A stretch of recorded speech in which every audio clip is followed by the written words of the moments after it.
যুক্তরাষ্ট্রে ব্যক্তিগত অস্ত্রবহন, ট্রান্সজেন্ডার ক্রীড়াবিদদের বৈধতা, অভিবাসন ইস্যুসহ বেশ কয়েকটি গুরুত্বপূর্ণ মামলার রায় চলতি মাসে দিতে চলছে ইউএস সুপ্রিম কোর্ট।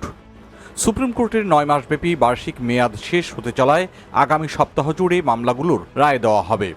রায়ের জন্য অপেক্ষাধীন এসব মামলার কয়েকটি আমেরিকার সাংস্কৃতিক যুদ্ধের সাথে সম্পর্কিত বিষয়বস্তু হিসেবেও আলোচিত। মামলাগুলোর মধ্যে একটি হচ্ছে হাওয়াই স্টেটের প্রচলিত আইন অনুযায়ী জনপরিসরে ব্যক্তিগত আগ্নেয়াস্ত্র ব্যবহারের সীমাবদ্ধতা নিয়ে, আর অপরটি হল অবৈধ মাদক ব্যবহারকারীদের অস্ত্র রাখার ওপর নিষেধাজ্ঞা দেওয়া একটি ফেডারেল আইনকে চ্যালেঞ্জ করে মামলা। এছাড়াও আইডাহো ও ওয়েস্ট ভার্জিনিয়া স্টেটে নারী ক্রীড়া দলের নারী ট্রান্সজেন্ডারদের অংশগ্রহণে নিষেধাজ্ঞাজনিত আইনের বৈধতা নিয়েও রায় দিবে আদালত।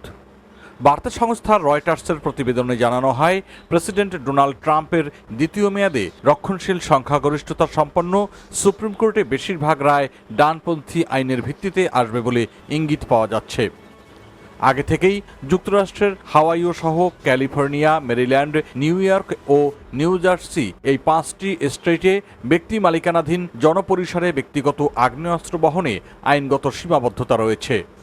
স্টেটগুলোর আইন অনুযায়ী ব্যক্তি মালিকানাধীন শপিং মল, রেস্তোরাঁ, পানশালা, থিয়েটার ও সৈকতসহ বেশ কিছু স্থানে মালিকের অনুমতি ছাড়া কেউ আগ্নেয়াস্ত্র বহন করতে পারবেন না। চলতি বছরের জানুয়ারি মাসে হাওয়াইয়ের আইনটির বিরুদ্ধে করা মামলায় সুপ্রিম কোর্টের পর্যালোচনা শুরু হয়। শুরু থেকে মামলার শুনানিতে রক্ষণশীল বিচারপতিরা ইঙ্গিত দেন যে তারা অস্ত্র অধিকারের পরিধি আরও বাড়াতে প্রস্তুত। তারা হাওয়াইয়ের আইনটির প্রতি সন্দেহ প্রকাশ করেছেন। এর আগে চলতি বছর মার্চ মাসে একটি ফেডারেল আইনের বৈধতা নিয়ে শুনানি করে আদালত, যেখানে বলা হয়েছে কোনো অবৈধ মাদক ব্যবহারকারী আগ্নেয়াস্ত্র বা গোলাবারুদ ব্যবহার করতে পারবেন না। এই আইনে অপরাধী এবং পলাতক সহ কিছু নির্দিষ্ট শ্রেণীর মানুষকে অস্ত্র রাখার অধিকার থেকে বঞ্চিত করা হয়েছে।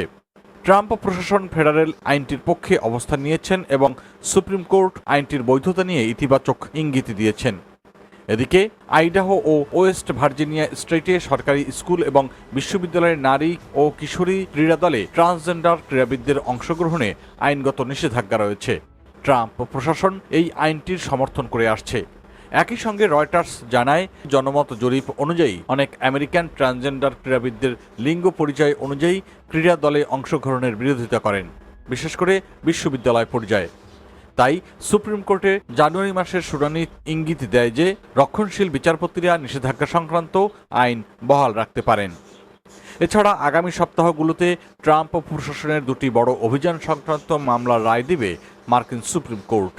এর একটি হলো জন্মসূত্রে নাগরিকত্ব সীমিত করার প্রচেষ্টা এবং অপরটি হলো হাজার হাজার হাইতিয়ান ও সিরীয় অভিবাসীদের মানবিক সুরক্ষা কর্মসূচি তথা টেম্পোরারি প্রোটেক্টেড স্ট্যাটাস TPS বাতিল করার উদ্যোগ। মামলার শুনানি অনুযায়ী জন্মসূত্রে নাগরিকত্বের মামলায় ট্রাম্প প্রশাসন হেরে যেতে পারেন।